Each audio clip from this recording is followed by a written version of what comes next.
Clase número 5. En esta clase de hoy vamos a continuar con la práctica de programación que estuvimos realizando la clase pasada. Y esta va a ser nuestra última clase antes del primer parcial. El primer parcial vamos a desarrollar o se va a habilitar la mañana. Y van a tener una semana para poder desarrollar su examen. Va a ser teórico y práctico y tiene vencimiento hasta el próximo viernes.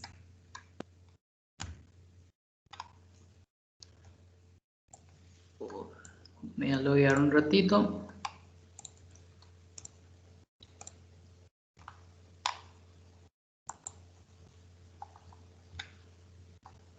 Si tienen alguna duda o algo, me pueden interrumpir en cualquier momento y de esa manera despejamos las dudas.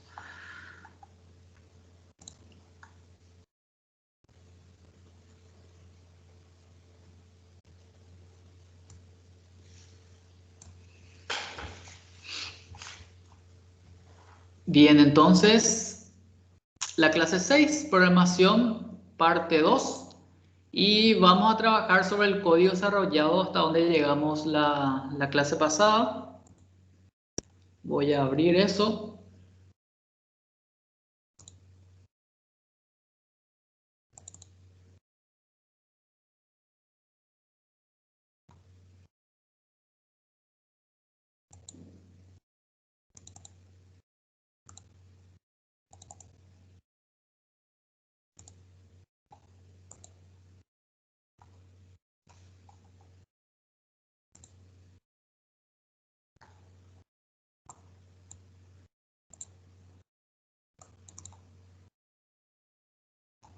Y allí está.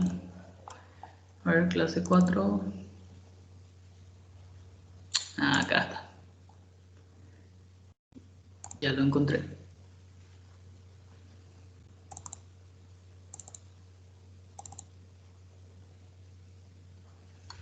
Bien, y por fin tengo instalado mi versión 2019 de Visual Studio. Y vamos a poder seguir con el mismo software todos juntos.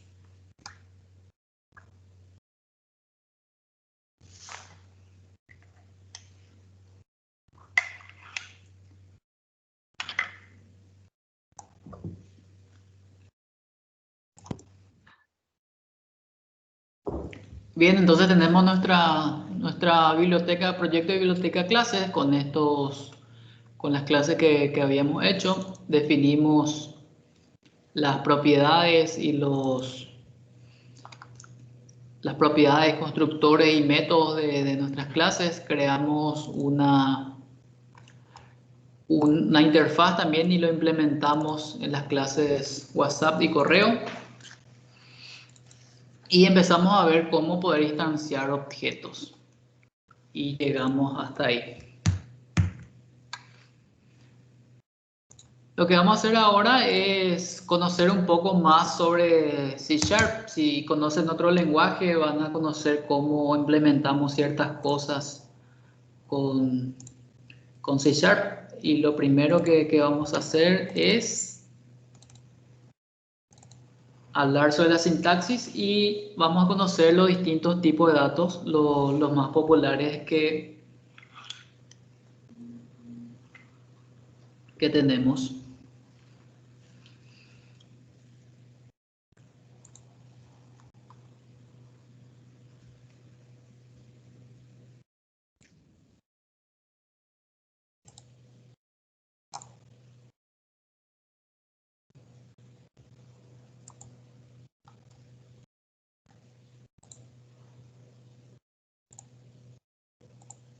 Voy a cerrar algunas pestañas por aquí.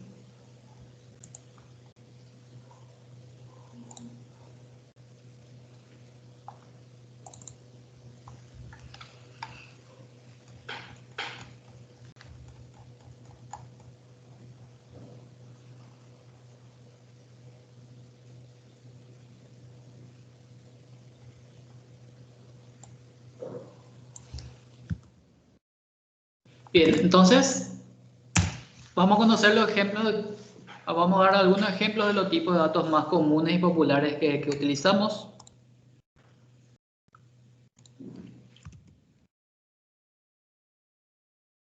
Uno de ellos es el entero corto, que tiene un límite de tamaño de 32.767. Un alias de este tipo de datos es el short. Tanto short como int16 son la misma clase, solamente que uno es el alias del otro.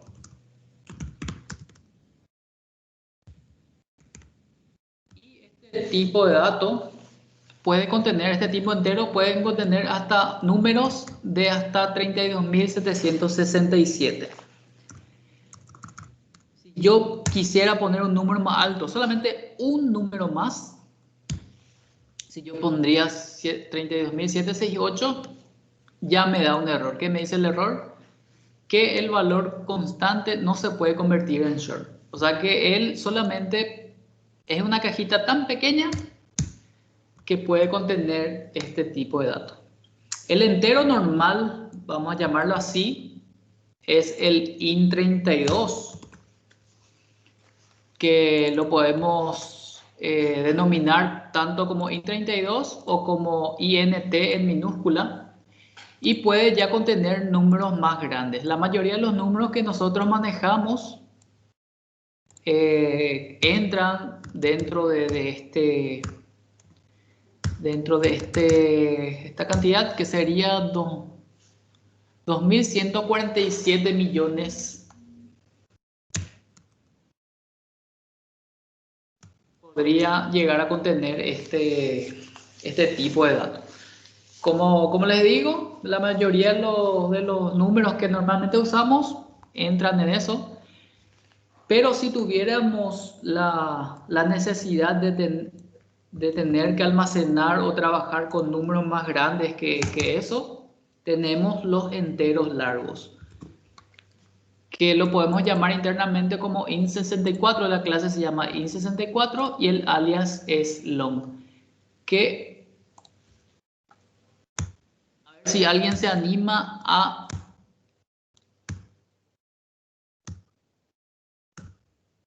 leer este número.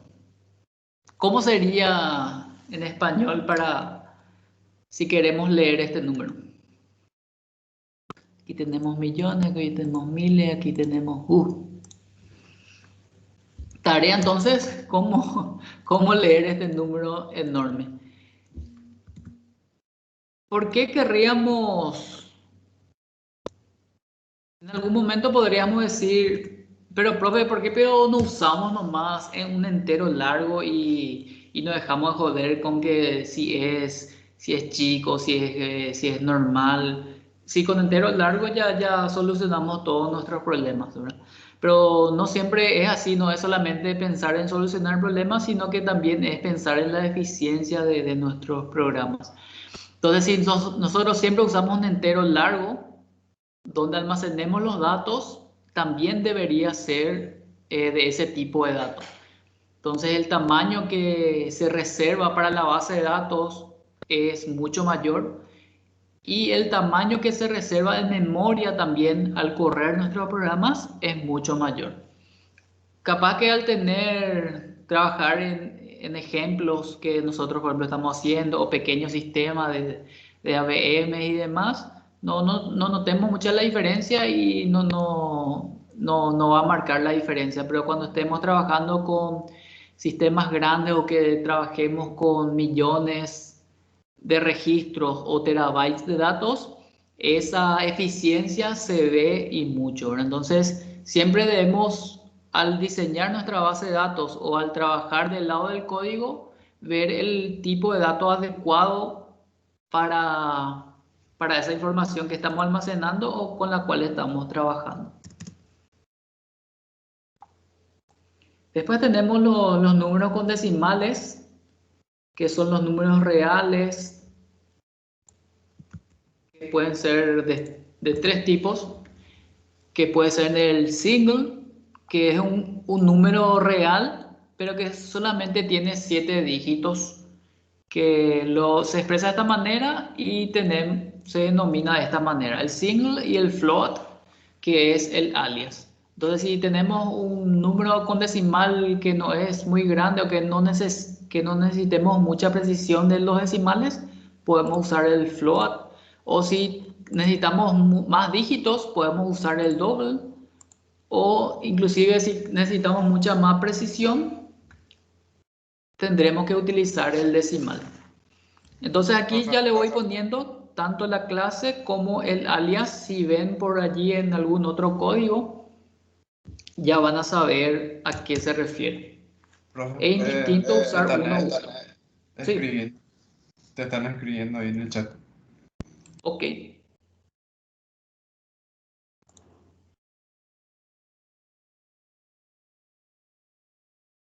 Se ve muy chico. Ah, sí, porque mi resolución es muy...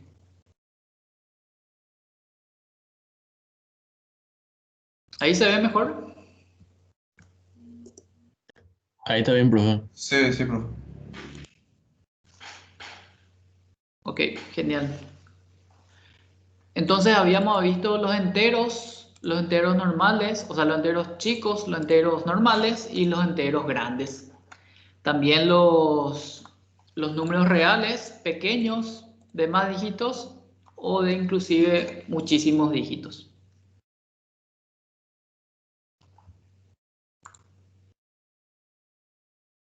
Después tenemos los tipos de datos booleanos y los datos tipos booleanos son dos: el falso o verdadero, encendido o apagado. Y podemos expresarlo, o las clases que utilizas es el boolean, o podemos expresarlo también como bool, y puede contener dos tipos de datos que expresamos de esta manera, con true o con false.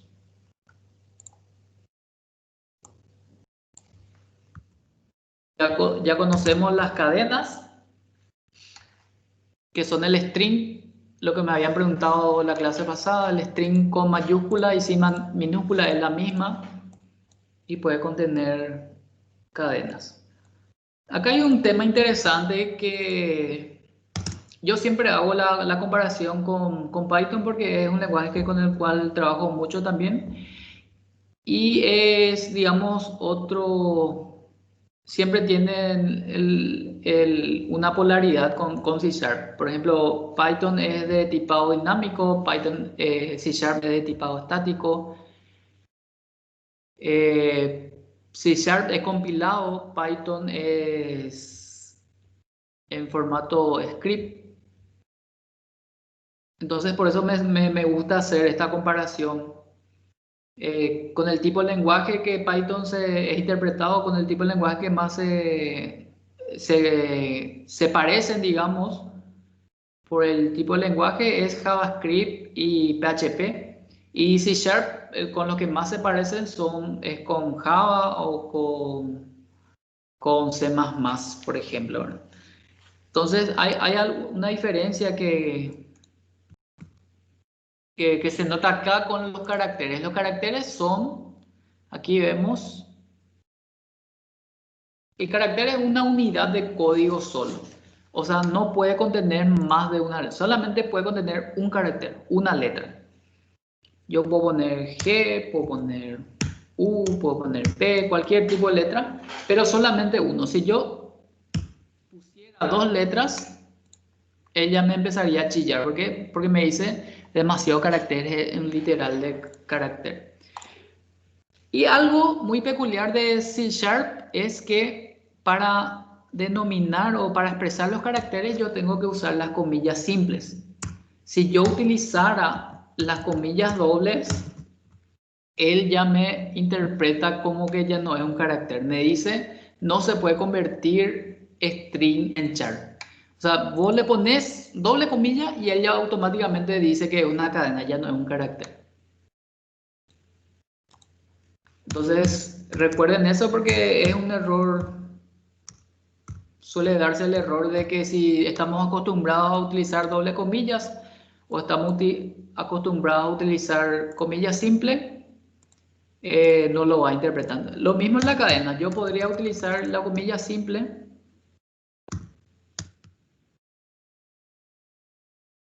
y él me va a decir que demasiados caracteres. Porque cuando utilizamos comilla simple, él está esperando un solo carácter.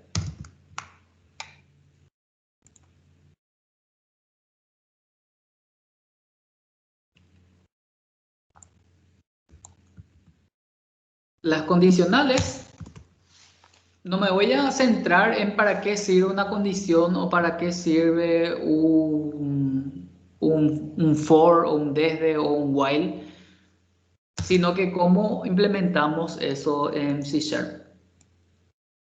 Entonces el ejemplo de un if individual es de esta manera. Decimos if en minúscula, abrimos y cerramos paréntesis, y dentro del paréntesis debe ir la condición y preguntamos, por ejemplo, si entero corto es igual a alias entero corto. Cerramos, abrimos y cerramos llaves. Lo que va entre los llaves es las sentencias que se van a ejecutar si se cumple la condición.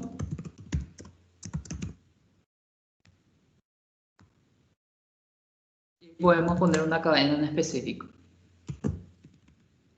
Corto es igual a alias entero corto. Un ejemplo de if con else. Abrimos y cerramos. Cadena es igual a alias cadena. Abrimos y cerramos.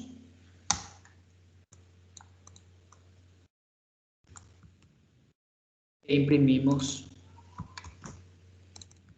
Cadena es igual a alias cadena. Else, abrimos y cerramos llaves.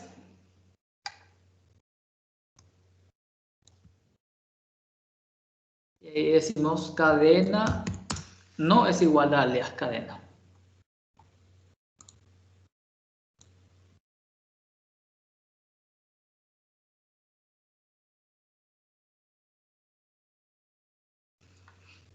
Podríamos tener también varios if con un solo else. Y aquí voy a necesitar la participación de ustedes.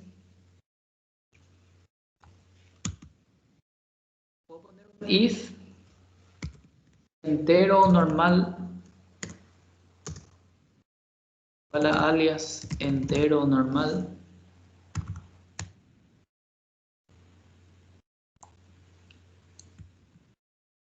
Y en este caso mi sentencia va a ser, voy a imprimir eso.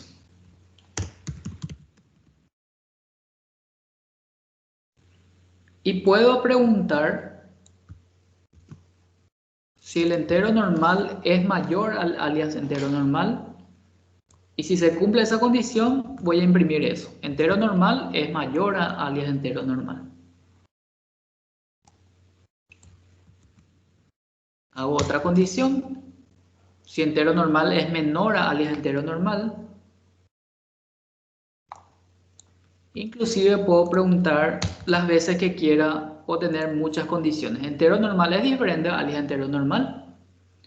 Y por último, voy a poner mi else. No cumple ninguna condición. Ahora la pregunta es la siguiente. ¿Cuál es la diferencia entre hacer un if con else if o hacer solamente varios if de esta manera?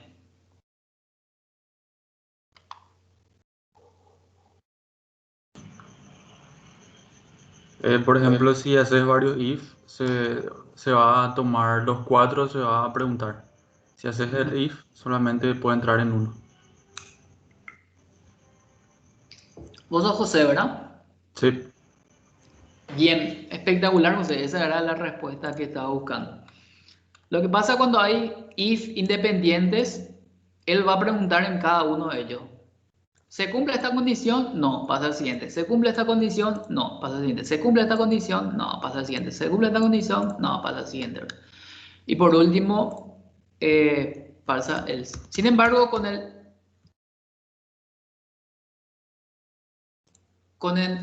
if,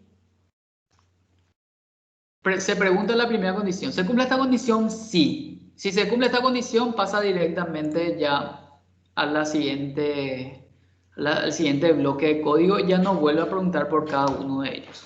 Entonces, esa es la diferencia que tenemos. Espectacular, gracias, José.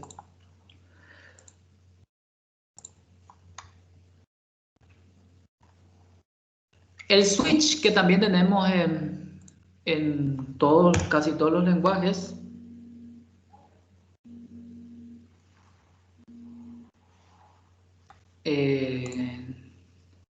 nos sirve para evaluar un carácter o para evaluar una condición cuando tenemos muchas condiciones. No es muy común utilizarlo, encontrarlo en los sistemas, pero la práctica más común es utilizarlo, por ejemplo, en menús, donde tenemos varias condiciones y de acuerdo a lo que ingrese el usuario se ejecuta una u otra acción. Entonces podemos preguntarle, por ejemplo, al usuario, podemos mostrarles 10 opciones. Por ejemplo, hacemos un chatbot y el usuario escribe: hola chatbot, ¿qué puedes hacer? Y el chatbot te responde con 10 opciones. 1, ver las últimas noticias del coronavirus. 2, ver cuántos infectados hubo hoy. 3, ver una gráfica de la evolución del mes. Entonces te da 10 opciones y el usuario elige uno. Entonces evaluamos esa opción que el usuario respondió y vamos escribiendo el else if, digamos, de cada uno de ellos.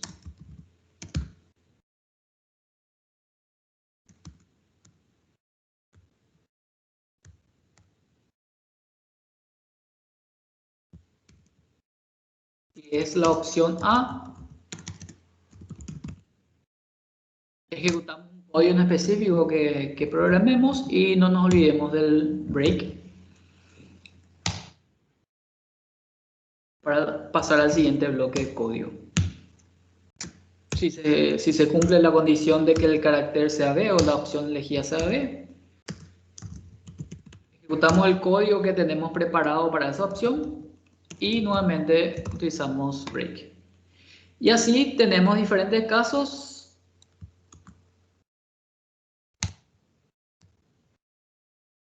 A, B, G, C, lo que sea, el orden no importa.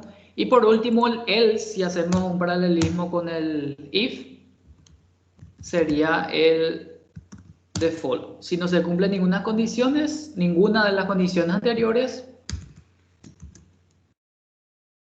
ejecutamos un código en específico y igual utilizamos el break. Bueno, yo voy a ir avanzando y si hay alguna duda me interrumpen nomás. No tengo una segunda pantalla, así es que si pueden hablar o alguien avisa para poder detenerme. El desde o el for implementamos de esta manera. For, abrimos y cerramos paréntesis. Y allí decimos en qué número comenzamos. ¿Cuál es la condición?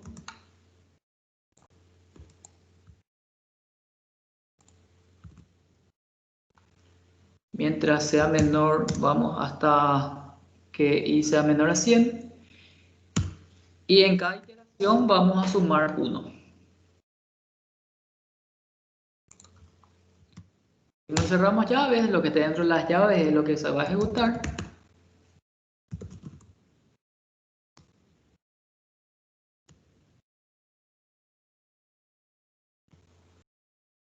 Y podemos decirle que a entero normal vamos a ir sumándole estos números.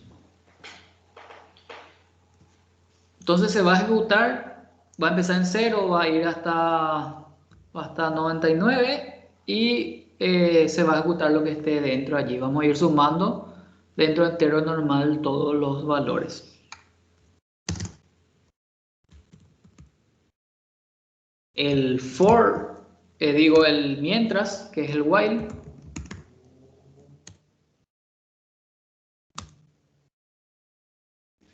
Mientras el entero corto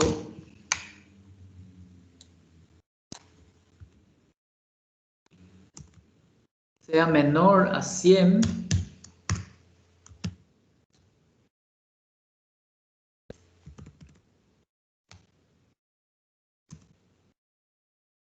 vamos a sumarle 1. Entonces se va a ejecutar. Ah, no, pero entero corto ahora mismo vale, a ver, ajá, 32.000. Entonces nunca va a entrar en esta condición porque no se cumple la primera vez.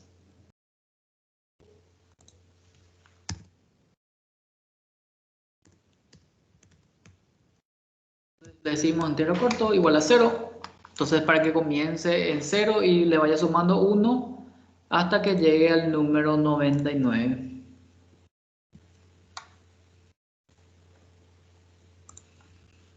Si nosotros queremos que se ejecute obligatoriamente la primera sentencia, por más que no se cumpla la condición, utilizamos el do while.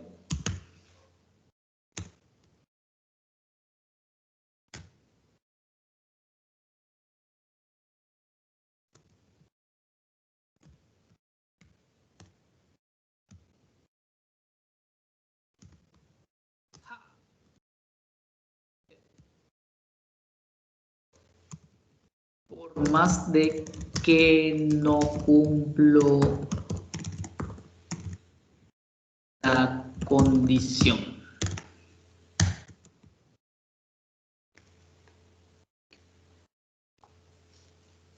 Y después de cerrar la llave, le decimos el while.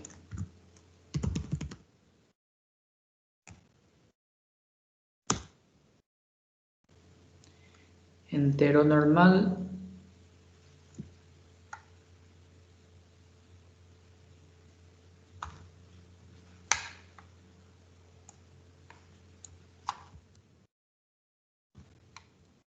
Menor a 105.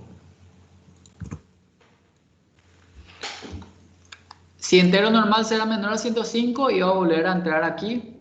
Y si había un contador, él iba a ir ejecutándose hasta que se cumpla la condición que está aquí. Por último, punto y coma. Y algo que vamos a usar muchísimo son las listas. Primero vamos a ver un ejemplo de los vectores. Ejemplo vector. Los vectores son arrays, son un tipo de dato que puede almacenar una serie de ítems, pero esa serie de ítems tiene un tamaño en específico y estático que nosotros definimos al inicializarlo o al instanciarlo. Entonces yo podría decir nuevo string de 3 elementos y el vector cuando inicia o se instancia con un tamaño de 3 elementos solamente puede contener esos 3 elementos. Entonces en la posición del índice 0, que sería la primera posición, primer valor, índice 1 va a ser segundo valor, índice 2 va a ser el tercer valor.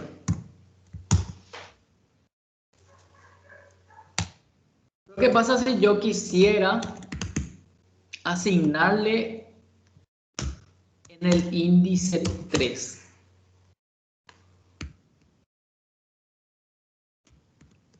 Cuarto valor.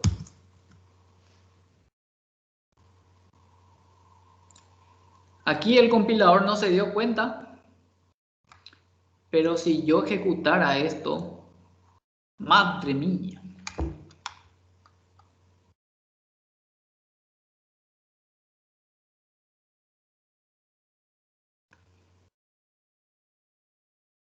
Ejecutar DIM.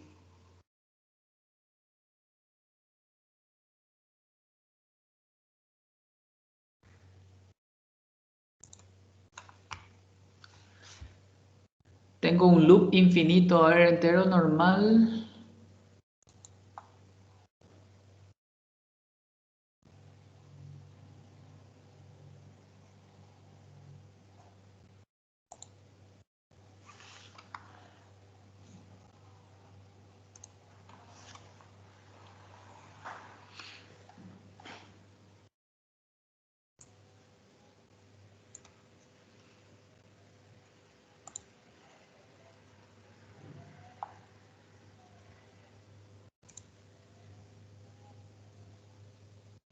Bien, yo ejecuto mi código hasta este punto y me puedo poner sobre... Ah, claro.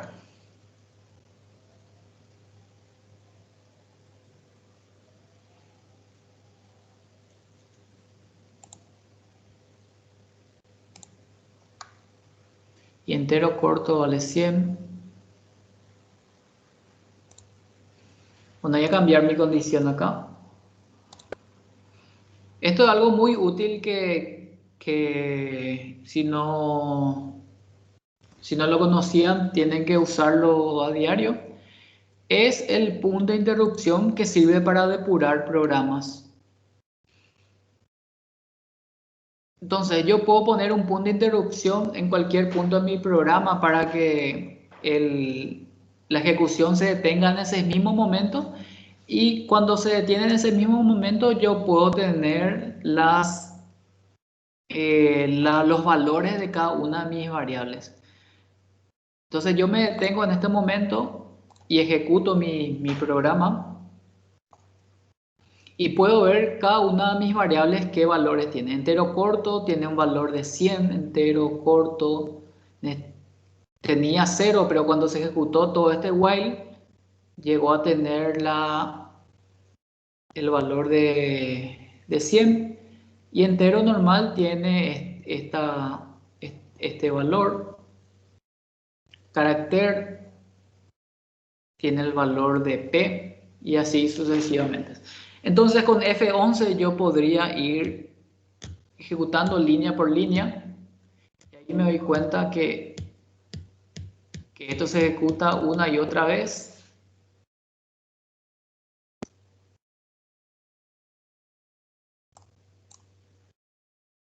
Porque entero normal es siempre menor a 105.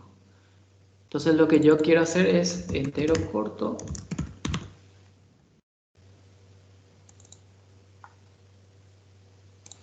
Y si le quito el punto de interrupción, él va a ir hasta el final.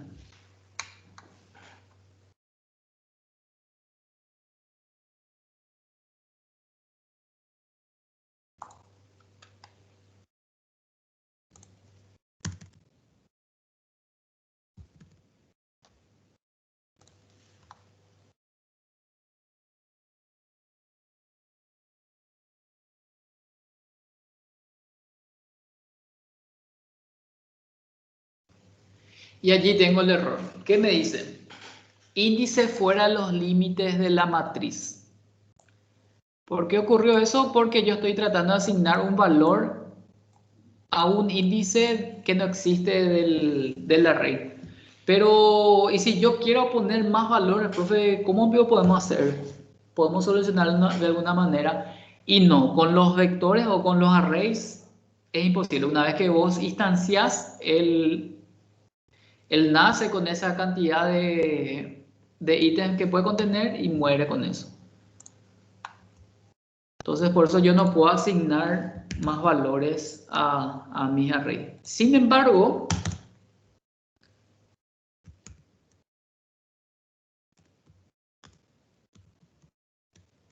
las listas son mucho más flexibles y nos permiten añadir elementos en forma dinámica.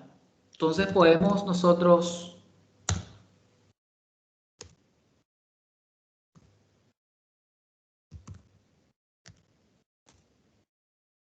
instanciar una lista de strings. Yo le digo que esto va a ser una lista de string, lista, new, y acá instancio una lista de string. Abro y cierro paréntesis porque estoy instanciando una clase. Y ustedes ya saben cómo instanciamos una clase. Y aquí yo puedo agregar los valores que se me ocurran. El primer valor.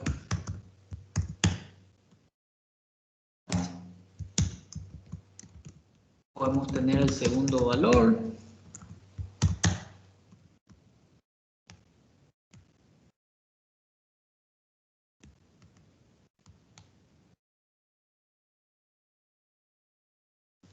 Y podemos tener más valores. Último.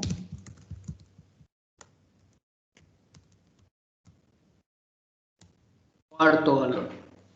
Yo podría asignar también los valores, así como los arrays, en una posición en específica. Yo le puedo decir la lista en el índice 1.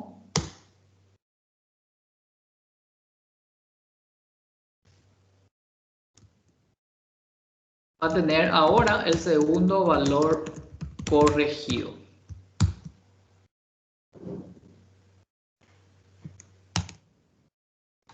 Entonces voy a poner un punto de interrupción aquí y vamos a ir viendo cómo se comporta esta lista.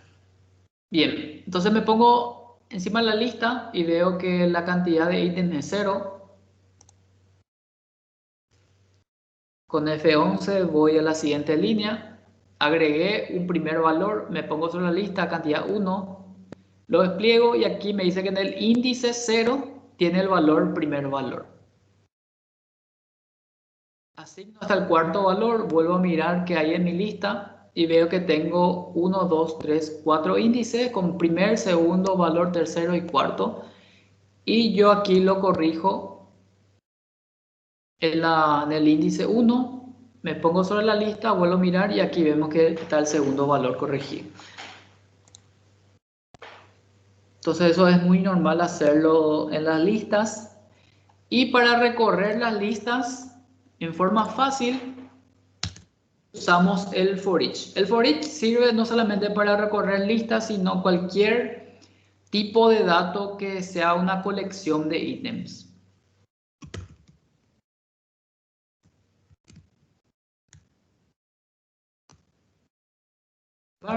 Aquí va a estar el ítem y lista. Entonces, ¿qué pasa acá? Él va a recorrer cada uno de los ítems de la lista y cada ítem va a estar representado en forma temporal por la variable ítem. Entonces, la primera iteración, él va a pasar por primer valor y primer valor, cuando nosotros consultemos ítem, va a ser el primer valor. En la segunda iteración va a ser segundo valor, en la tercera iteración va a ser tercer valor. Entonces, este nombre variable puede ser cualquier otro nombre, puede ser valor si queremos. Es el que va a contener ese ítem en ese momento. Console.writeLine. Vamos a imprimir el valor.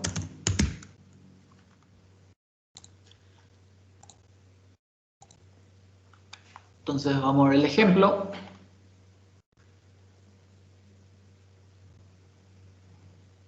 Entonces la primera iteración la variable valor contiene el valor, primero valor, valga la redundancia. En la segunda vuelta, valor va a tener segundo valor corregido y así sucesivamente. Después hacer tercer valor y aquí podemos imprimir el dato. A medida que nosotros imprimimos acá, esto se va mostrando en pantalla. Primero valor, segundo valor, hasta el final.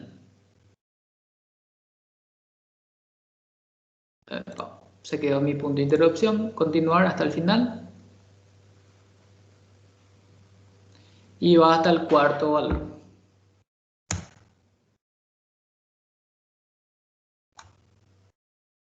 Facilísimo. Entonces, ahora vamos a ver un ejemplo de sobrecargas que estuvimos viendo en la parte teórica. Y para ello vamos a crear una nueva clase. Agregar clase. Y vamos a llamarle sobrecargas.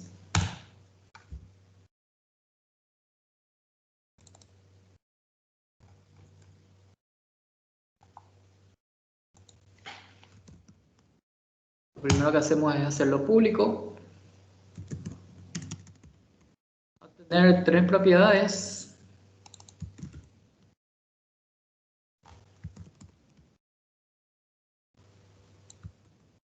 Nombre, apellido y edad. Va a ser integer, este va a ser edad y este va a ser, este va a ser apellido y este va a ser edad. Y hacemos un constructor vacío que estuvimos viendo, que debe ser el mismo nombre de la clase. El constructor vacío no hace nada.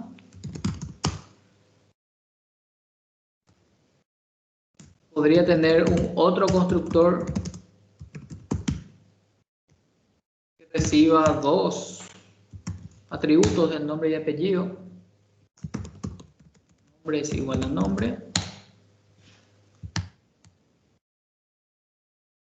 Apellido es igual a apellido.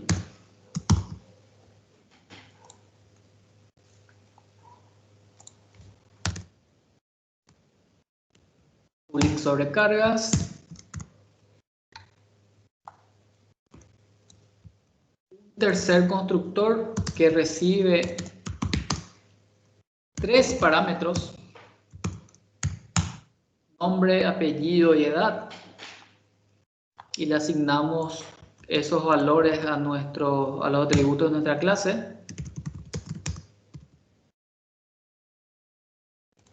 Entonces aquí tenemos las sobrecargas de los constructores. Todos tienen el mismo nombre, pero sin embargo se diferencian solamente en la cantidad de parámetros que recibe. De igual manera podríamos tener sobrecarga de métodos. Entonces hacemos un método súper sencillo que sea público, que devuelva un entero y que sirva para sumar. Va a recibir un entero A y un entero B. Lo que va a hacer es retornar la suma de estos dos enteros.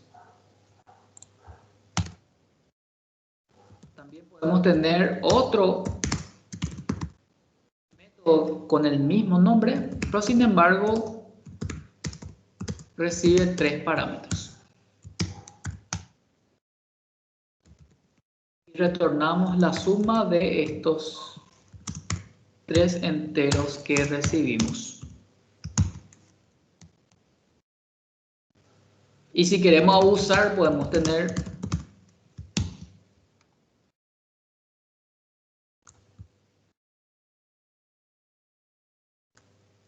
otro que reciba un cuarto parámetro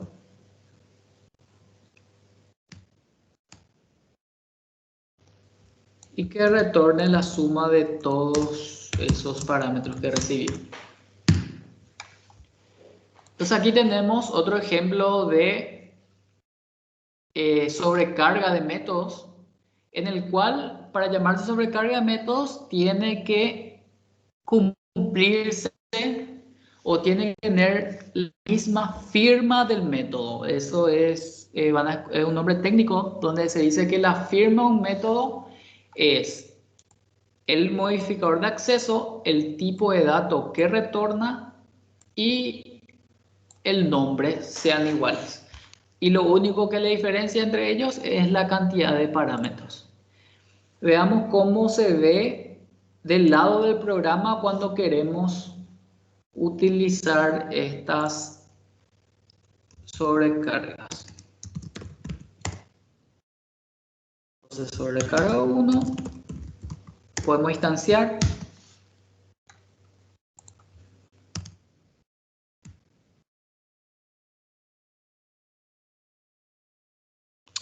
Siempre olvido.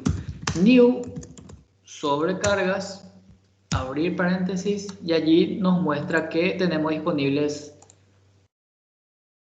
3 constructores.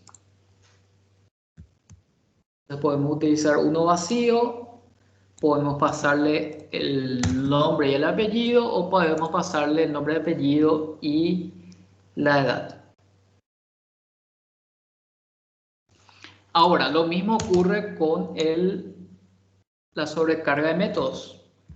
Tenemos nuestro objeto S1 que instanciamos más arriba y podemos llamar al método suma.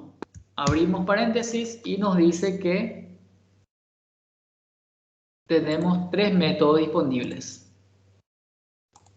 y podemos utilizar cualquiera de ellos. ¿Cómo va a saber el compilador o el programa cuál método tiene que usar? De acuerdo a la cantidad de parámetros que le pasemos. Si nosotros le llegamos a pasar 2 parámetros, 2 enteros, él me va a hacer la suma de estos 2.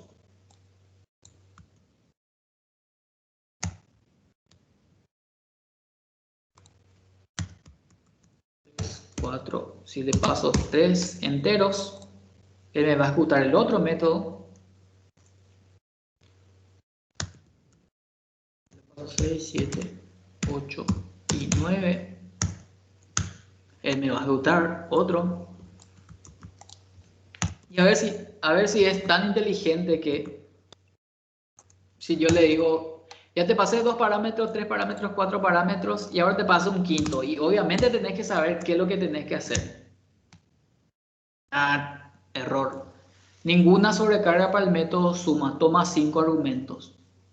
Él no es demasiado inteligente. Al final, C# lo que hace es hacer lo que nosotros le estamos diciendo. Es un robotito que espera nuestras órdenes para ejecutar las acciones de su creador.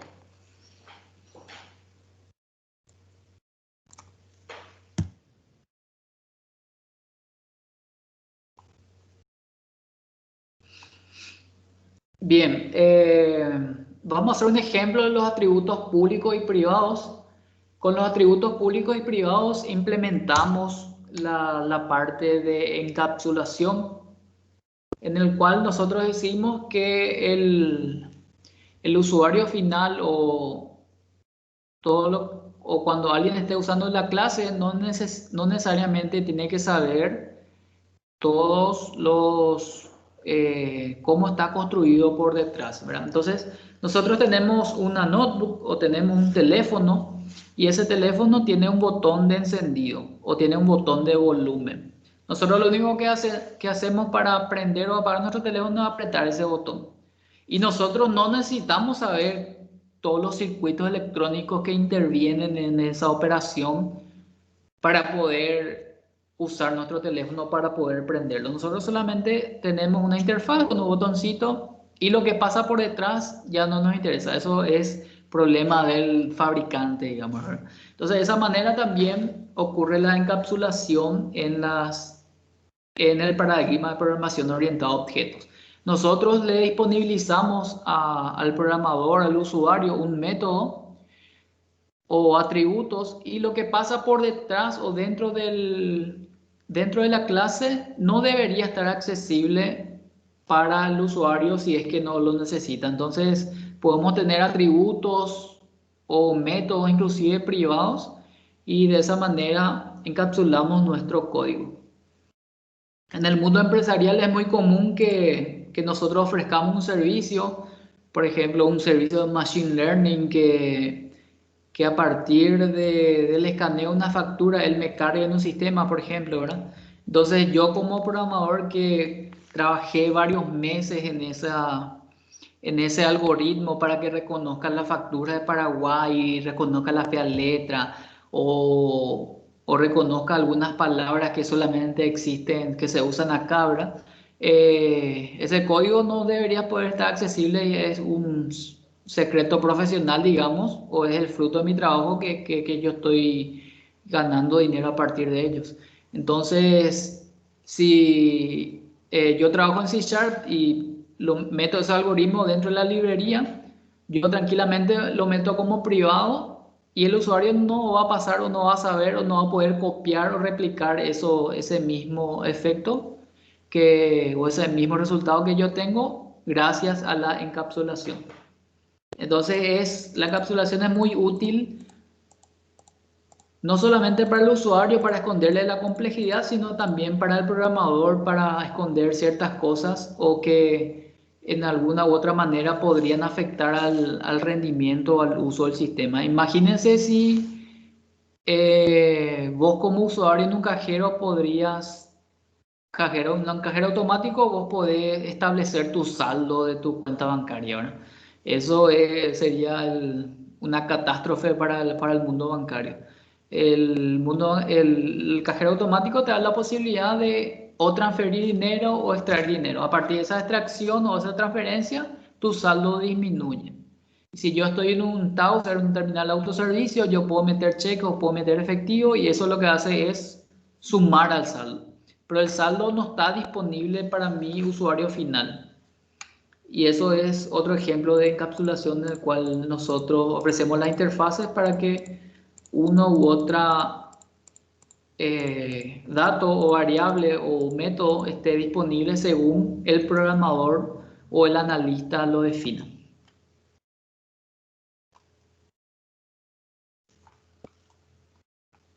Bien, mucho bla bla. Ahora vamos a ver un mini ejemplo sobre cómo podemos implementar eso. Los ejemplos son de la gran 7, pero la implementación en código al final es súper básico, pero nos sirve para entender en código la base. Vamos a crear una clase tiempo.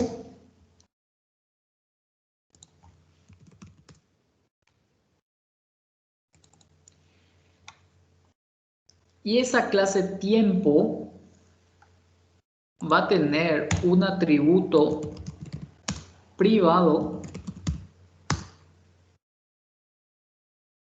que se va a llamar segundos. Por convención, los atributos privados tienen el signo, el guión bajo al empezar. Entonces, si ustedes ven alguna variable o algún atributo que tenga el guión bajo antes del nombre de la variable, quiere decir que es un atributo privado. A este atributo privado yo le ofrezco una interfaz o una propiedad para que se pueda acceder a partir de ello. Pero antes, tanto para almacenar como para extraer, yo voy a hacer algunas modificaciones a partir de ello. Yo lo que le voy a ofrecer al usuario es la posibilidad de que él obtenga las horas, pero internamente yo en mi sistema necesito que esté en segundos. Obtenga las horas y que pueda almacenar en horas. Pero yo le digo por una necesidad X de mi hardware o de lo que sea, necesito almacenarlo en segundos. El usuario no tiene por qué saber eso, ¿verdad? Entonces voy a ofrecer un atributo público que se va a llamar horas. Y aquí hay una pequeña diferencia que van a encontrar con Java, porque en Java, como en algún momento había mencionado, tiene métodos, o sea, se establecen métodos para obtener y para setear los valores. En C# podríamos hacer métodos, pero digamos no es la manera recomendada que nos da el lenguaje. Utilizamos propiedades con el get y con el set. Entonces, abrimos y cerramos llaves. Aquí vamos, ¿se acuerdan que teníamos el get y el set, verdad? El get y el set quiere decir que el valor que venga, que le asignemos a horas, él va a setear directamente. O sea, va a devolver ese valor. El valor que nosotros le asignemos va a guardar a sí mismo como vino dentro de la propiedad. Pero nosotros podemos modificar este comportamiento. En el get nosotros podemos decirle que cuando nosotros obtengamos las horas, lo que vamos a retornar internamente va a ser la división de los segundos. O sea, si les parece muy abstracto, yo voy a instanciar clase tiempo. Después le voy a decir tiempo.horas es igual a 2. Internamente guarda en 120 segundos.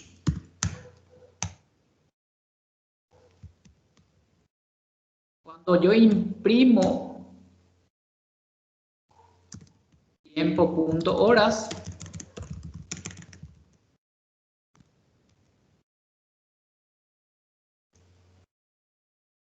lo que se va a imprimir es, se va a dividir 120 dividido 60,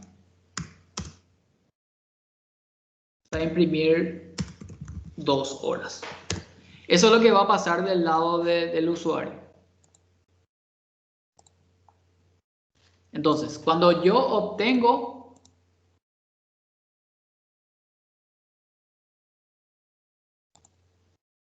$120 dividido 60. No, segundos. 120 segundos son 2 minutos. Serían 60 por 60.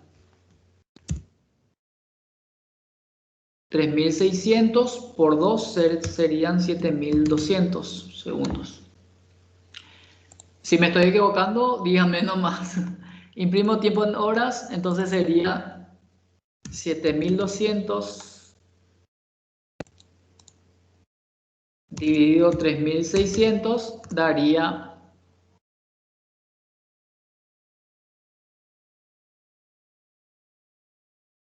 2 horas. Ahí se ve mucho mejor. Bueno, entonces retornamos la cantidad de segundos, dividimos entre 1600 para saber la cantidad de horas. Y cuando guardemos el valor, yo inclusive puedo hacer una validación aquí.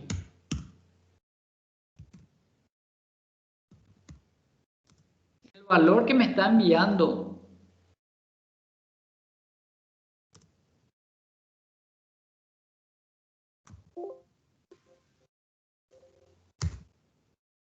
es menor a 0 o el valor que me está enviando es mayor a 24. Si él me envía 1:30, el día tiene solamente 24 horas, ¿verdad? Y yo como buen programador no puedo yo guardar un valor incorrecto. Lo que le voy a tirar por su cara es un error. Throw near exception es Dar un error, así si traducimos en forma literal. Y le decimos la hora debe estar entre 0 y 24. Queremos ser amistosos, ahora entonces le decimos KP. Si pasa esa validación, en buen usuario, y entonces vamos a almacenar internamente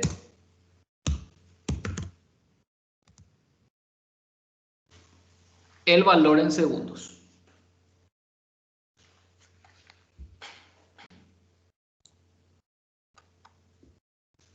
Ok. Entonces vayamos a nuestro programa a hacer lo que dijimos que íbamos a hacer. Tiempo es, vamos a instanciar nuestra clase tiempo. Y le digo aquí, t.horas es igual a 2.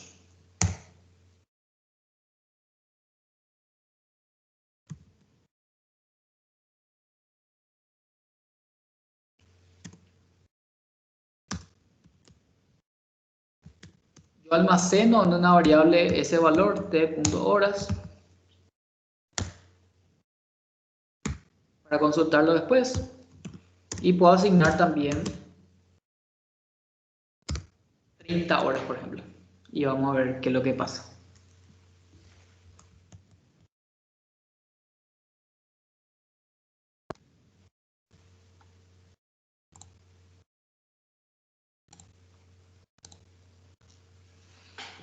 Vamos a ejecutar esto.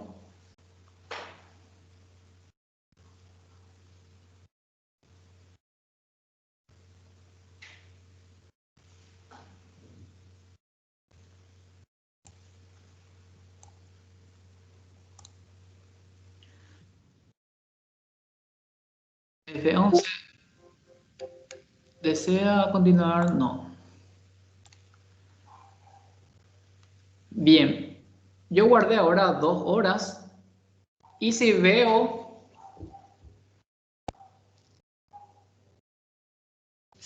mis variables, yo tengo disponible la propiedad horas. Aquí me muestra que este está privado, pero como programador yo sé que está privado. Y si yo obtengo esas horas, tenemos que es 2. Internamente nosotros hicimos la conversión de convertir a segundos y de segundos convertir a horas nuevamente. Si yo intento asignar el valor 30, ocurre eso. La hora debe estar entre 0 y 24. Entonces, de esa forma también podemos tirar errores para avisarle al usuario o al otro programador que se está produciendo un error porque envió un dato inválido.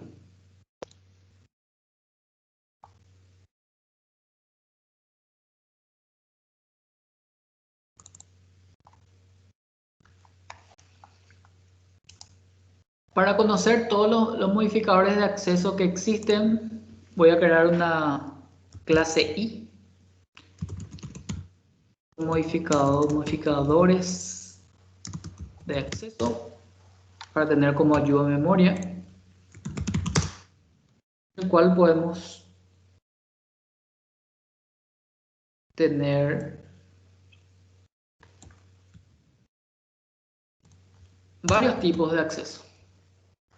El primero que utilizamos ampliamente es el público, y en el público no existen restricciones para acceder a los miembros públicos. O sea, yo puedo acceder de otro proyecto, desde el mismo proyecto, desde donde sea. De donde sea donde se tenga acceso a la clase, también se va a tener acceso a este atributo. Y con esto le decimos que podemos obtener y setear y guardar los datos a nuestro antojo. Técnicamente, Microsoft le llama esto propiedad implementada automáticamente. En modo de cultura general. Tenemos también el Protected. El Protected es accesible dentro de su clase, dentro de esta misma clase, en algún método en específico, por ejemplo, y por instancias de clases derivadas. Si yo heredo ejemplo modificador de acceso, también voy a tener acceso a este atributo. Pero si yo quiero obtener desde program, ya no voy a poder porque está protegido. Tenemos el internal, que son los tipos miembros internos, en el cual solamente son accesibles dentro del archivo del mismo ensamblado. El mismo ensamblado quiere decir el mismo proyecto. Desde cualquier clase que tengo aquí en clase de universidad, yo puedo acceder a este atributo internal. Pero desde afuera, desde program, ya no voy a poder acceder. Y por último, el otro atributo que vimos el ejemplo recién, que es el privado. Y el privado solo es accesible dentro del cuerpo de la clase. Yo solamente puedo acceder a este atributo privado en algún método que tenga dentro de esta clase. Y no puedo ni siquiera acceder desde una clase que herede de modificadores de acceso.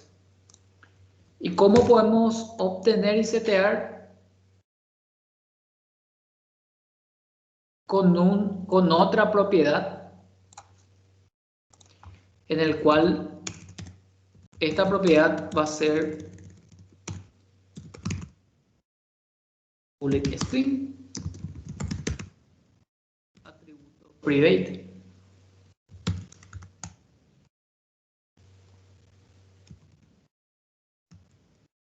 Yo quiero obtener ese valor, yo debo decir return atributo privado.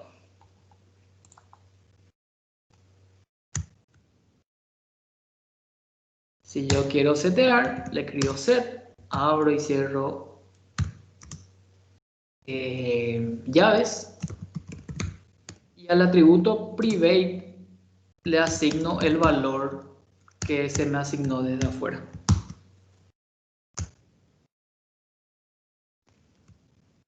Sinceramente, si yo voy a, pero este es algo muy personal y un comentario muy mío, no lo dicen los libros. Si yo voy a asignar, si yo estoy definiendo un atributo privado, pero al final le estoy disponibilizándole a través de una propiedad que es público y estoy tanto obteniendo el mismo valor como estoy seteando el mismo valor, esto no tiene sentido. O sea que tendría que borrar nomás esto y hacerlo como público directamente y dejarme de joder, ¿verdad? Pero generalmente las propiedades que para acceder a los atributos privados siempre tienen alguna modificación o alguna condición o alguna transformación antes de guardar o antes de devolver. Entonces, si tendría que hacer algo de eso, como validar o hacer alguna transformación, sí, entonces es importante que yo lo defina de esta manera. Pero deben saber utilizarlo y esto saldrá en el examen, así es que deben aprenderlo.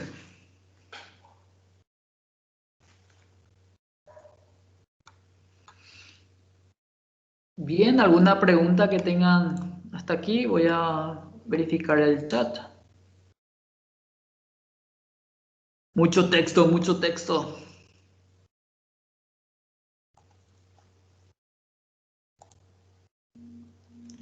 Ninguna pregunta, es clásico. En cuanto...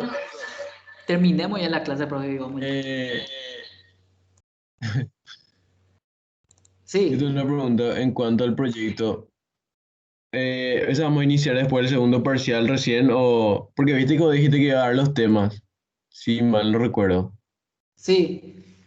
Horacio Nari, yo no tomé todo mi café hablando de eso. El proyecto es... para este primer parcial solamente es hacer las clases y es más corto porque ya nosotros le damos la lista de tablas y usted tiene que pasar a esa clase nomás. Y se entrega en la semana siguiente después del parcial. Entonces nosotros queremos que ustedes se enfoquen en las tareas y en el examen. Y antes del viernes, en estos días, le vamos a estar pasando el tema para que ustedes lo lo desarrollen. Pero como le digo, no es muy largo, entonces por eso no les pasamos con anticipación para que puedan enfocarse ahora al examen y a las tareas que tienen vencimiento este viernes. Ok. Dale, profe. Muchas gracias. Solamente esa era mi consulta. ¿Vale? Por acceso. Los enums ya dimos, sobrecargas también. Vimos una forma muy rara de obtener y setear propiedades.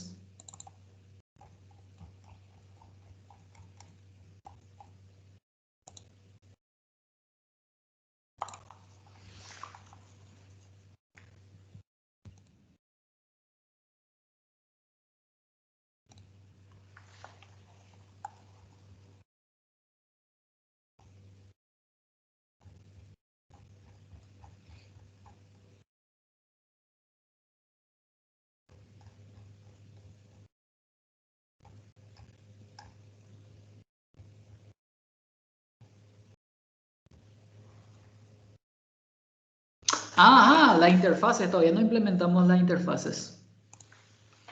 Vamos a ver un ejemplo de polimorfismo.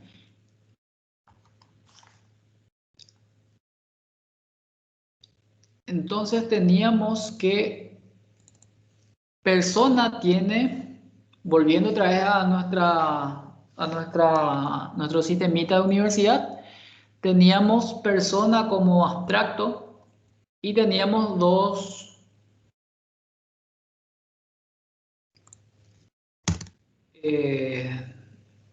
un método que sería obtener presentación personal. Este método public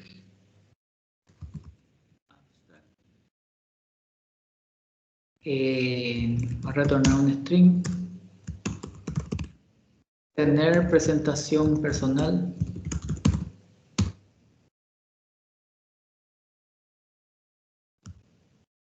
Un método abstracto no se implementa, quiere decir que no va a tener código dentro implementado. Y lo que hace es algo muy parecido a las interfaces. Le obliga a las clases que lo hereden a implementar un método. Entonces, ¿cuáles son las clases que heredan de persona? Eran profesor y eran alumno. Ahora si abrimos alumno vemos que ya un error. ¿Y cuál es el error? Y nos dice que alumno no implementa el miembro abstracto heredado persona obtener presentación personal. Eso quiere decir que ahora alumno está obligado a implementar ese método. Lo que voy a hacer es implementar ese método como buena clase de hija. Se llama obtener presentación.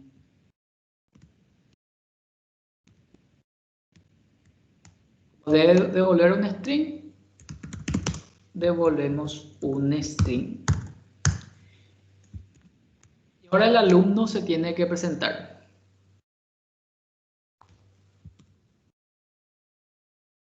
Hola. Mi nombre es... Nombre. Y algo particular que tienen los alumnos es la promoción. Y mi promoción es promoción. Y obviamente mi materia preferida. Voy a ajustar texto. Ajuste en línea. Es C#. Obviamente todos los alumnos dicen eso. Ok, entonces aquí tengo un error.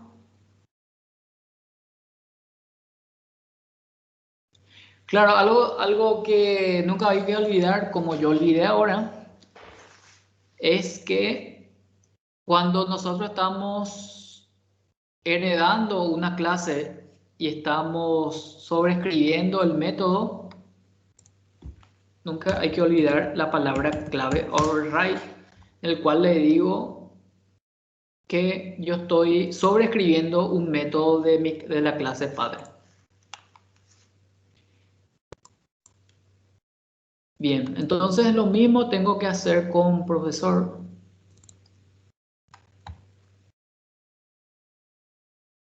Y allí nos dice el mismo error, no implementa el miembro abstracto. Bien, entonces public override. Pueden olvidarse, pero deben saber interpretar los errores y corregirlos. Eso sí está prohibido, no interpretar los errores y corregir. Voy a obviar de manera a propósito para volver a leer el error. Sería obtener presentación. ¿Vale?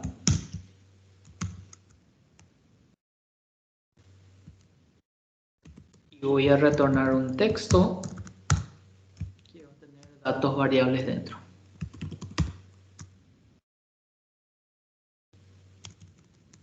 El profesor Wahoo es más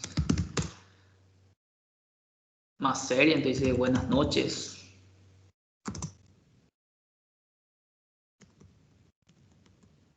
Mi nombre es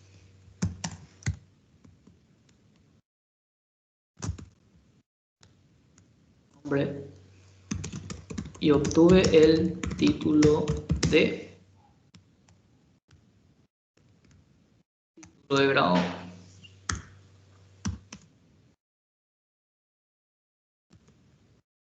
Preferido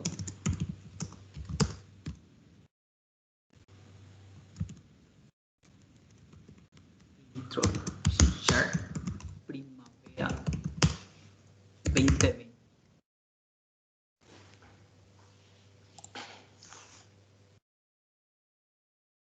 Aunque no todos los profesores tienen la dicha de pertenecer a este curso, entonces no puedes pertenecer a la clase. Eso depende de la instancia. Bien, vemos el error, dice, para hacer que el miembro actual invalide esa implementación, agregue la palabra clave override, si no, agregue la palabra clave new. Inclusive me dice todo la solución ahí, entonces lo único que tengo que agregar, como estoy sobreescribiendo el método de la clase padre, es hacer el override. Vuelvo a la clase program y voy a ir hasta arriba, hasta donde habíamos instanciado alumnos. Tenemos 3 alumnos y falta instanciar al profesor. Profesor igual a new profesor, profesora, profesores.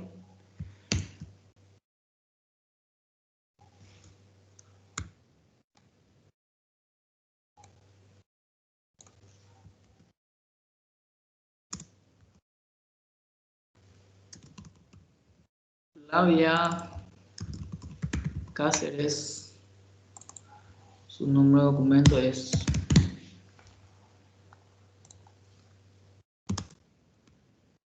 el título que obtuvo es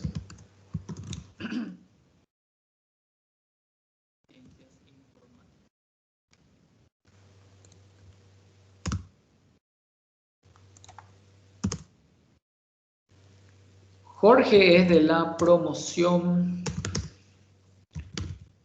2019. Martín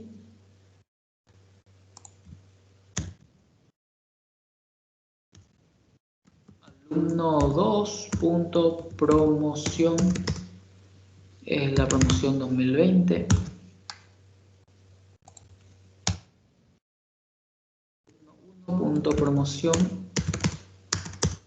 Promoción 2018.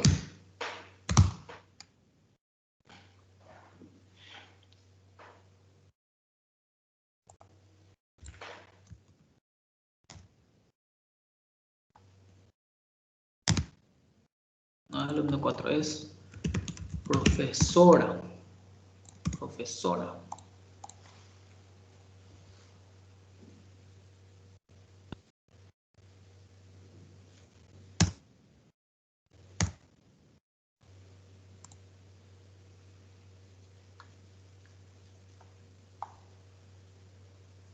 Bien, voy a poner un punto de interrogación acá y vamos a ver todos los objetos que tenemos disponibles ahora.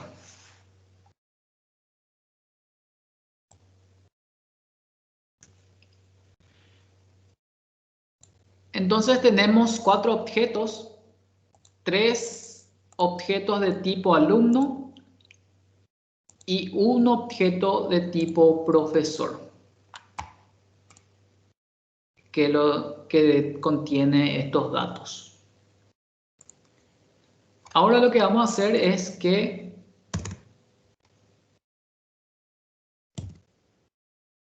al curso, nuestro curso de 1678, vamos a asignarle los participantes. En vez de lista personas va a ser lista participantes. Y cuando instanciemos nuestro objeto,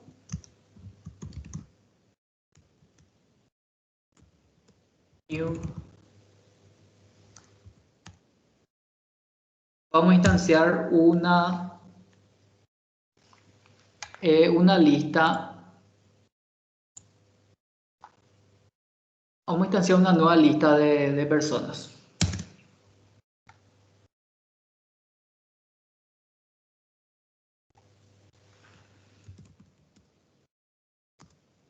Vamos a agregar un método que sea agregar participante. Y esto va a servir para que la gente del CIA, participante, cuando ustedes se inscriban, pueda agregar los alumnos al curso, al nuevo curso que se está creando.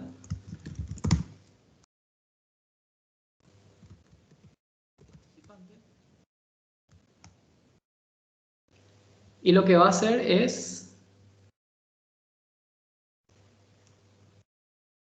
lista participantes.add. Voy a utilizar el método agregar y lo que voy a agregar es el dato que estoy recibiendo allí. ¿Me siguen hasta ahí?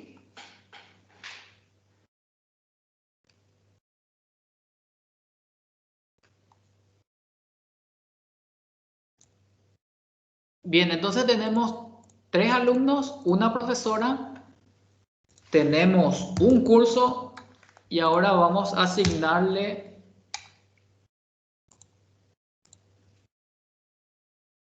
al curso 1 los participantes. Vamos a agregar el alumno 1. Entonces internamente va a agregar una lista. Vamos a agregar como participante al alumno 2.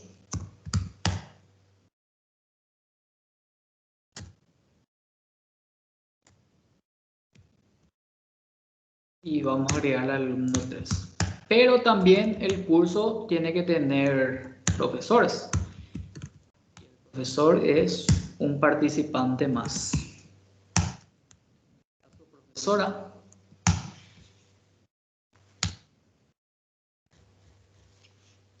Y allí tenemos nuestro curso y nuestros participantes. Ejecutamos esto y vamos a ver qué pasó.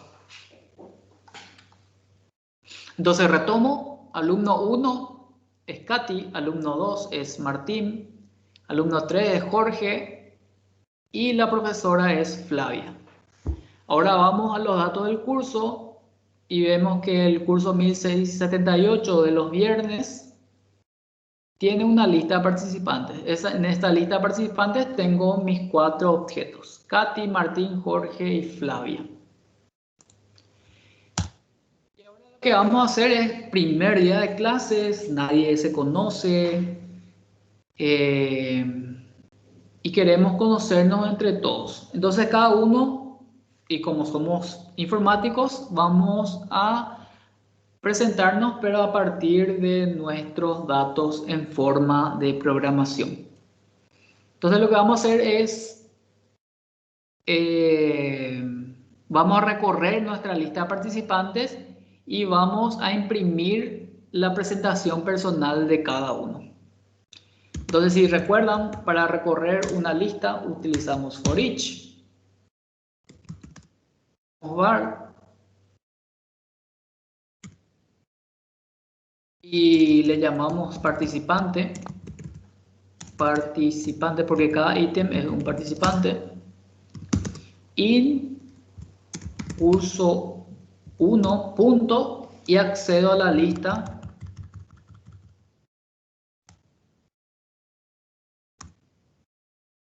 participantes.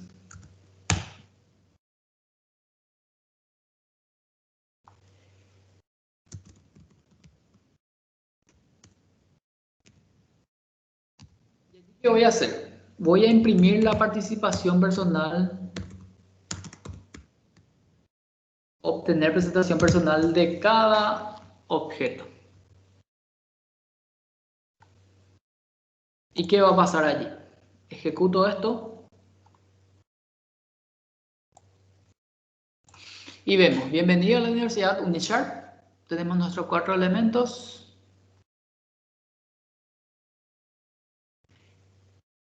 Y no imprimió absolutamente nada. Qué bien. Vamos a ver por qué.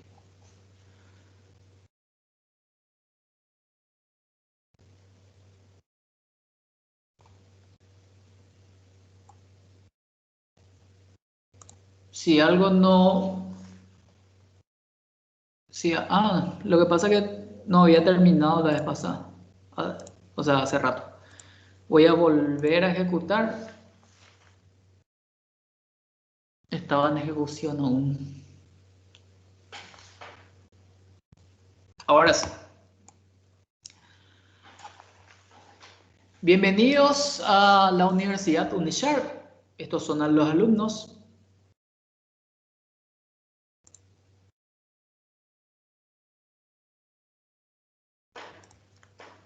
Voy a comentar todas estas líneas de esta manera. Voy a volver a ejecutar y vamos a ver el resultado de la presentación de cada uno.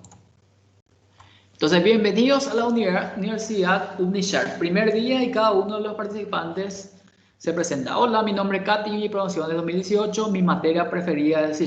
Gracias, Katy. Hola, mi nombre es Martín y mi promoción del 2020, mi materia preferida es C#. Gracias, Martín, por tu apoyo. Hola, mi nombre es Jorge y mi promoción del 2019, mi materia preferida es C#. Genial, gracias a todos. Y por último, la profesora, buenas noches, mi nombre es Flavia y obtuve el título de licenciado en Ciencia Informática. Muy bien, gracias Flavia por estar en este curso.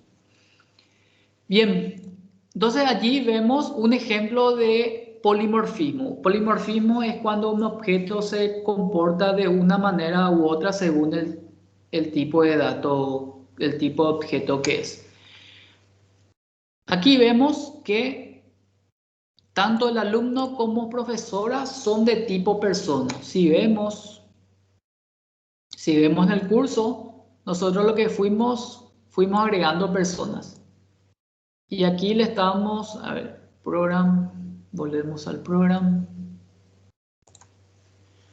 Y aquí lo que hicimos fue llamar al método de persona. Pero sin embargo, los alumnos dijeron una cosa, pero la profesora se comportó de otra manera. Entonces ahí vemos que a través del polimorfismo y a través de las herencias podemos aplicar eso. Otro ejemplo que habíamos hablado es el de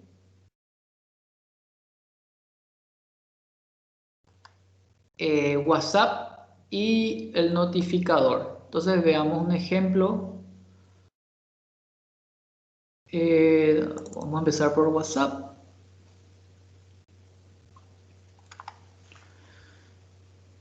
remitente.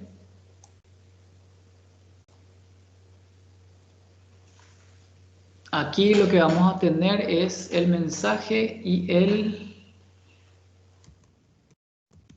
string destinatario.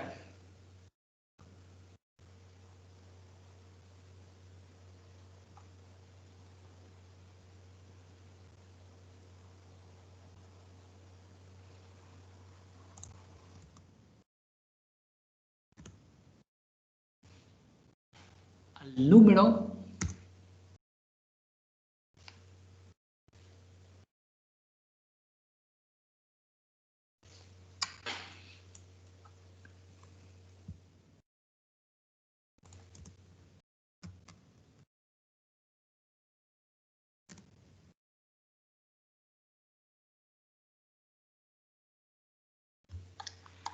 bien, como cambié el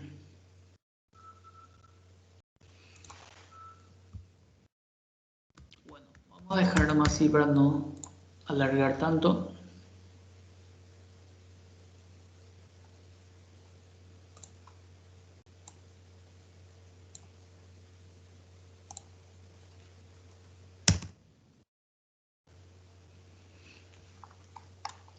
Voy a crear una clase en el cual voy a ir agregando métodos para ordenar mi código.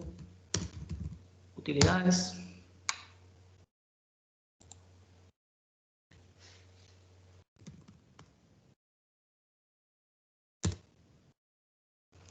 Va a ser estático para que no tenga que instanciar para utilizar los métodos.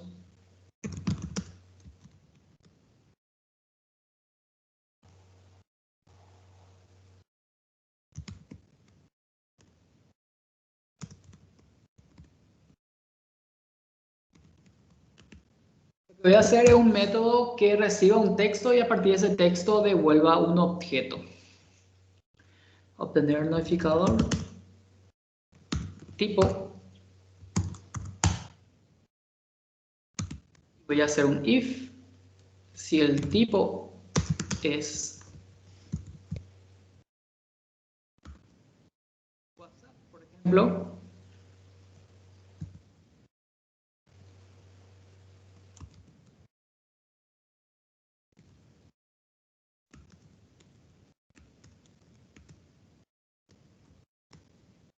WhatsApp.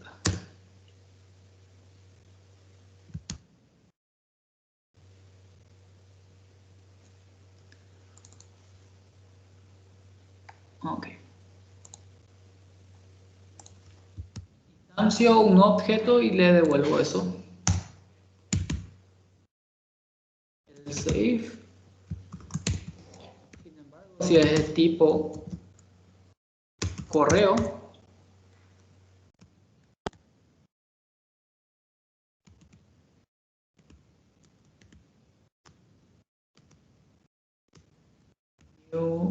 correo.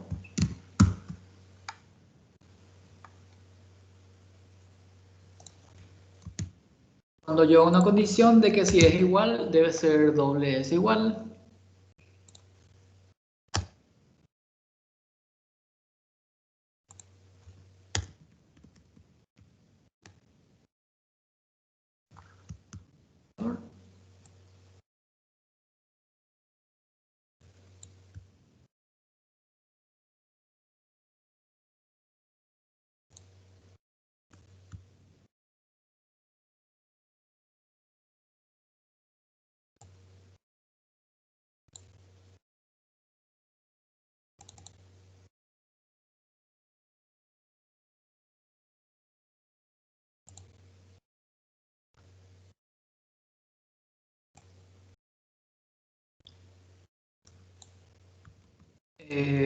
Voy a instanciar esto aquí.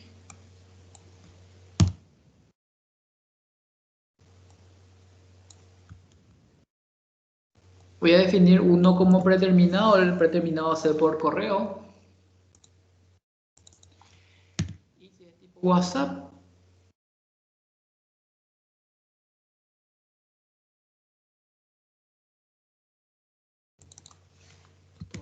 y notificador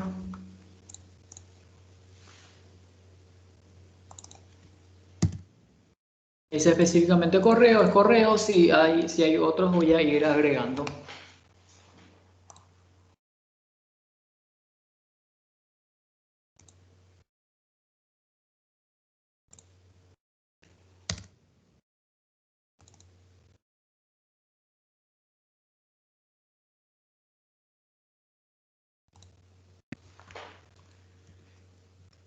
Entonces lo que voy a hacer aquí es recorrer esta lista de destinatarios.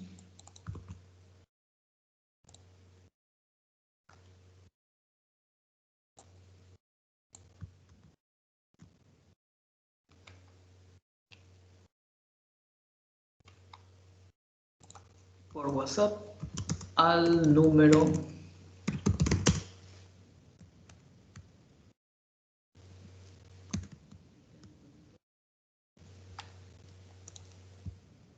hasta aquí esto, ítem punto nu teléfono. Entonces WhatsApp lo que hace es enviar un mensaje al número de teléfono, sin embargo el correo,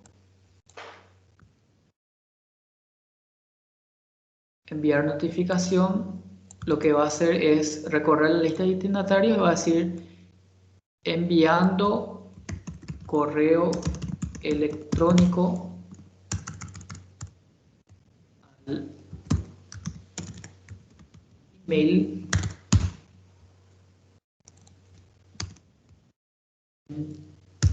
punto. No, se llama correo.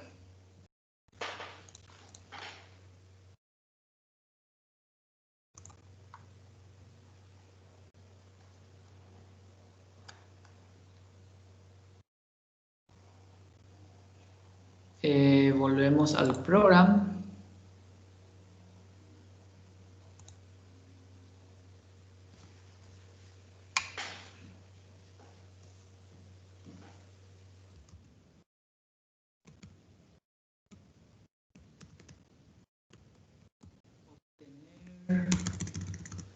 Utilidades punto obtener notificador.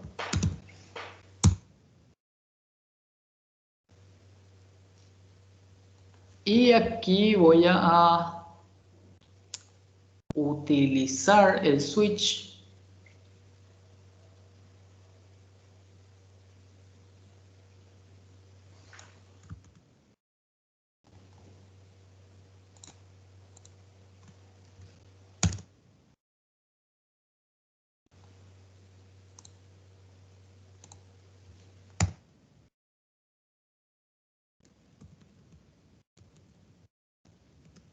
opción va a ser, voy a leer de la consola read line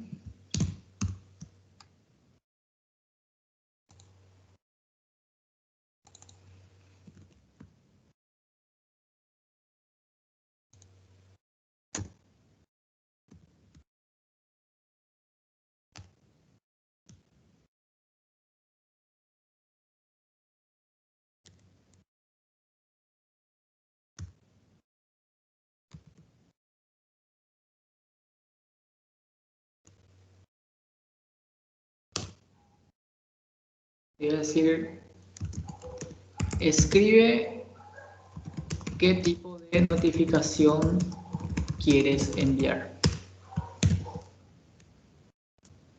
y le digo o WhatsApp o correo. Leo la opción y una vez que leo la opción pregunto si es WhatsApp, entonces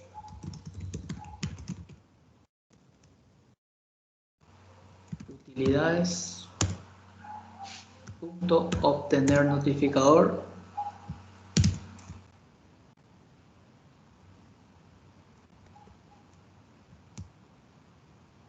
Sin embargo, si es correo,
No es ninguna de las opciones.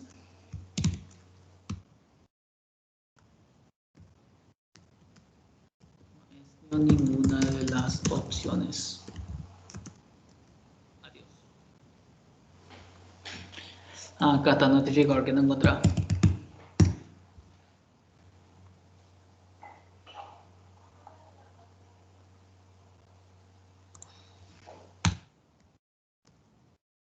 Le damos notificación de acuerdo a lo que el usuario elija.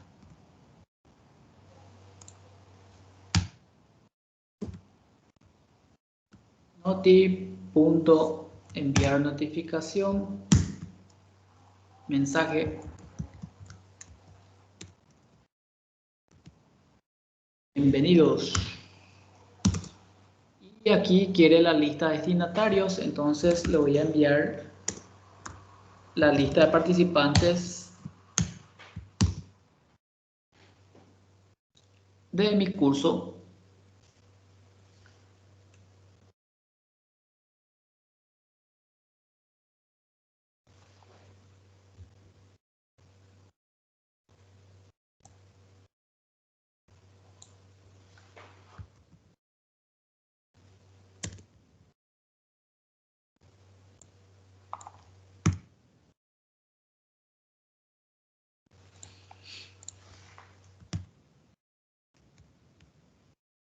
En programación en vivo hay muchas modificaciones que hago a la par, según los errores que aparezcan. Entonces, a ver,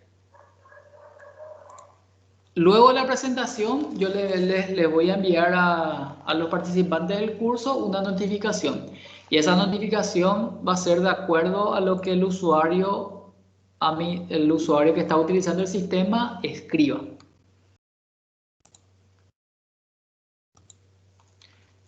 Me preguntan si voy a subir este código. Sí, todo lo que hacemos en clase va a estar disponible. Bien, entonces leo esa letra y aquí inclusive puede ser, no hace falta que yo lo instancie. Y aquí le paso la opción. Lo que va a hacer mi método es, si es WhatsApp, va a instanciar WhatsApp. Si es correo, va a instanciar correo. Si es ninguno de los dos, él elige el correo en forma predeterminada. Y le envío el texto bienvenidos. Y esto va a ir a la lista de participantes. Lo que sí tengo que agregar los datos de cada uno. Punto teléfono 0981. No le escriban a Katy porque me va a retar pues. Punto correo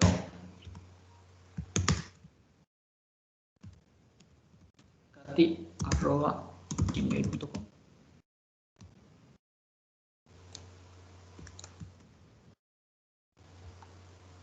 Alumno 2.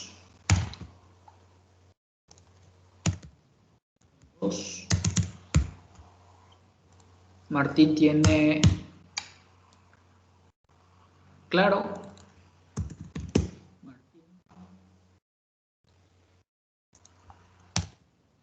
Alumno 3.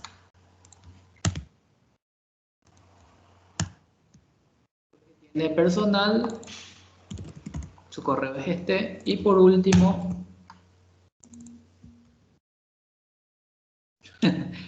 yo uso Claro. Claro es lo máximo. Y Vox sí lo que no existe. CTIG. Flavia.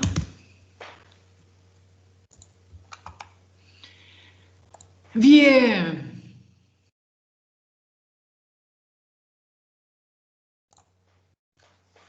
Vamos a ver si funciona.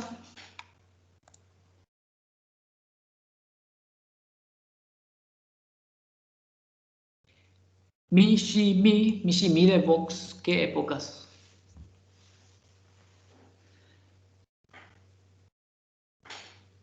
Entonces, bienvenidos nuevamente a Unisharp. Se presentaron cada uno de los participantes, los alumnos y la profesora. Y ahora vamos a enviarle un mensaje de bienvenida a cada uno. Vamos a enviar primero por WhatsApp. Y allí enviamos el mensaje por WhatsApp a cada uno de los números. Pero sin embargo,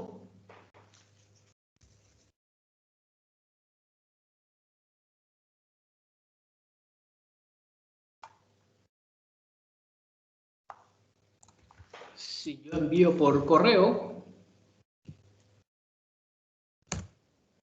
va a ocurrir otra cosa. Enviando correo electrónico al email de cada uno. Entonces allí tenemos otro ejemplo de polimorfismo y tenemos un caso práctico de cómo se utilizan las interfaces. Entonces, gracias a las interfaces, nosotros podemos decir o sabemos que el objeto que implementa esa interfaz sí o sí tiene un método de enviar notificación y sabemos que esa enviar notificación va a funcionar de la misma manera. Cada uno implementa de manera diferente, pero sabemos que todos utilizan este método, reciben estos parámetros, reciben un texto en específico, tienen algo en común, pero cada uno de ellos se maneja de manera independiente. También se utiliza mucho, por ejemplo, cuando hay que exportar datos. Y esa exportación puede ser un archivo CSV, puede ser un archivo JSON, puede ser a una base de datos, puede ser a lo que sea, ¿verdad? Entonces, todos ellos tienen los mismos atributos y los mismos métodos y gracias a las interfaces sabemos o fueron obligados por clases que fueron obligados a implementar estos métodos y estos atributos que como nosotros programadores definimos. Entonces, volviendo, no podemos pasar o no podemos rendir el primer parcial sin saber en la programación orientada a objetos qué significan los 4 pilares. Repasamos. Abstracción es a partir de un objeto del mundo real, nosotros decimos cuáles van a ser los atributos y métodos de acuerdo al contexto. Entonces, en un sistema de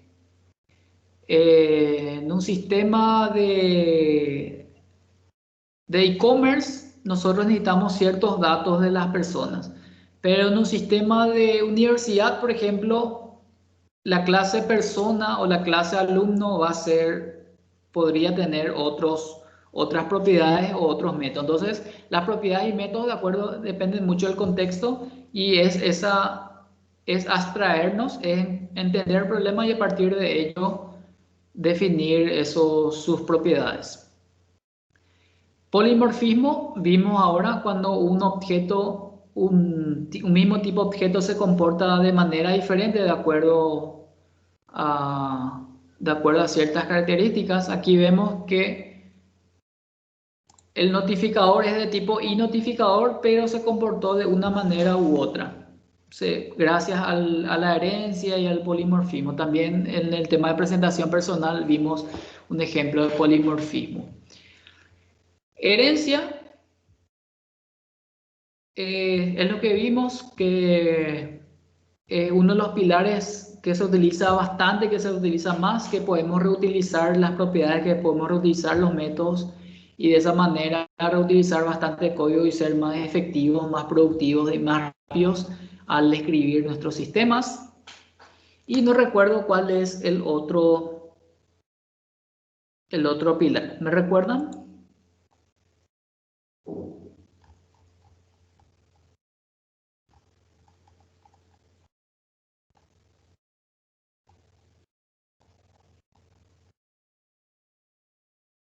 Encapsulamiento. Genial, gracias Adrián. Bien, el encapsulamiento vimos se implementa a partir de los modificadores de acceso privados, protegidos y demás, en el cual nosotros como programadores podemos obviar o quitarle la complejidad a lo que utilizan nuestras clases. Por un lado eso, en el cual nosotros simplificamos la interacción, nos simplificamos la utilización o la implementación de cierto código, y por otro lado también protegemos y le ponemos seguridad a nuestros datos y a nuestros procesos. Por aquí está herencia. Entonces ya manejamos bien herencia.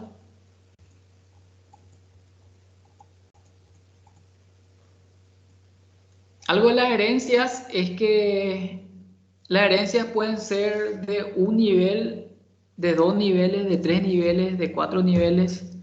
Pueden ser de varios niveles.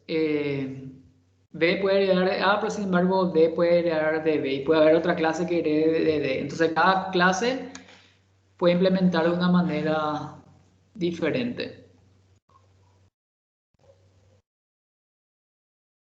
Clases abstractas, polimorfismo, puede tener distinto comportamiento.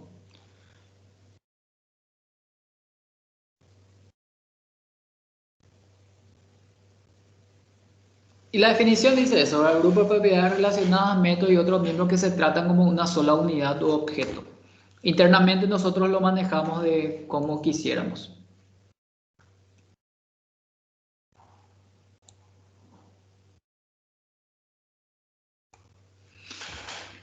Bien, entonces tenemos buen contenido.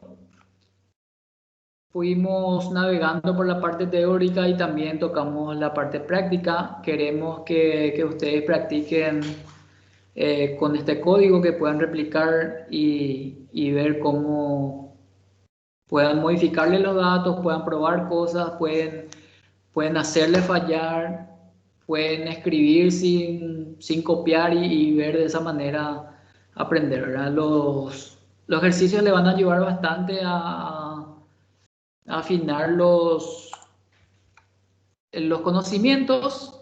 Y por último, tenemos la tarea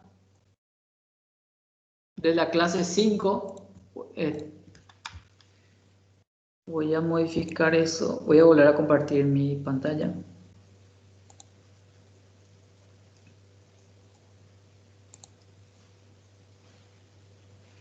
En el cual ustedes ahora van a ser verdaderos youtubers. Ahora la tarea de la clase 5, dice clase 6, pero va a ser clase 5. Van a tener que descargar un plugin de Chrome que se llama Loom. Gracias a Loom van a poder grabar fácilmente sus pantallas y sus webcams. Y van a seguir paso a paso el tutorial que se encuentra en este link. En este link van a poder desarrollar una calculadora en C#. Entonces lo que deben hacer es seguir el paso a paso. Es un tutorial en el cual se les muestra paso a paso. Y lo que le pedimos es que ese código que ustedes escriban, los mensajes estén en español para que puedan adaptar a nuestra realidad. Y van a finalizar grabación. Les voy a mostrar cómo funciona un ratito para que no se asusten.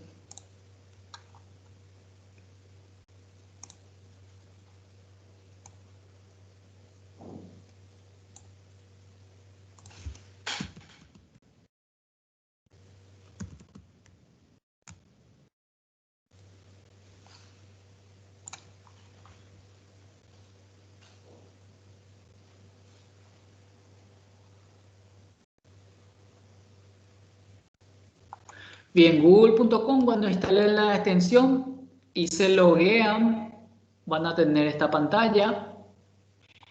Y aquí es... no puedo grabar mi webcam porque estoy utilizando para el Teams.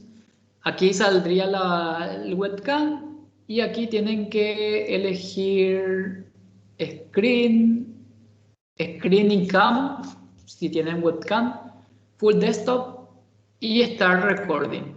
Cuando empiecen, se va a grabar automáticamente la pantalla y allí pueden ejecutar su tutorial. Y cuando le den finalizar, eso se va a subir automáticamente en la nube y van a tener el link para compartir. Ese link es el que necesitamos para que puedan agregar a su código y al proyecto que realizaron y van a agregar a esa URL. Entonces, esta tarea tiene 5 puntos de proceso para el primer parcial. Entonces, para no extendernos más, ahora sí.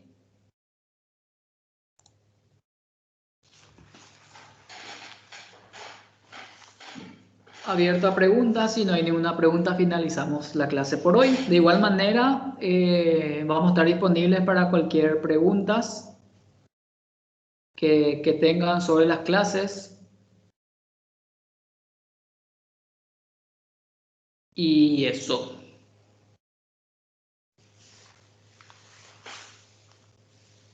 Claro. En realidad, o sea, el video no va a estar en YouTube. Es una nube privada y no está visible de forma pública. Solamente las personas que tengan acceso al link van a tener acceso. O sea, solamente nosotros vamos a verle. Y una forma genial de, si no son youtubers ahora, aún, que puedan practicar para lanzarse al estrellato.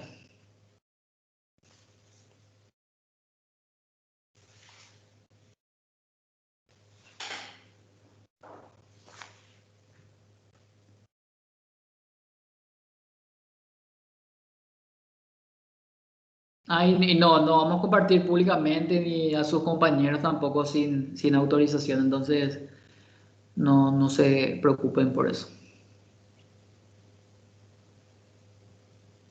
Gracias a vos, Jorge, por estar. Entonces, última oportunidad, 5, 4, 3, 2, 1. Bueno, gracias por estar hoy, por acompañarme. Y lo que voy a hacer ahora es subir el código que estuvimos desarrollando y ya van a tener disponible la tarea también para realizarlo, porque yo sé que estarán muy emocionados de hacerlo hoy mismo y algo. Bien, eso es todo por hoy. Muchas gracias. Nos vemos.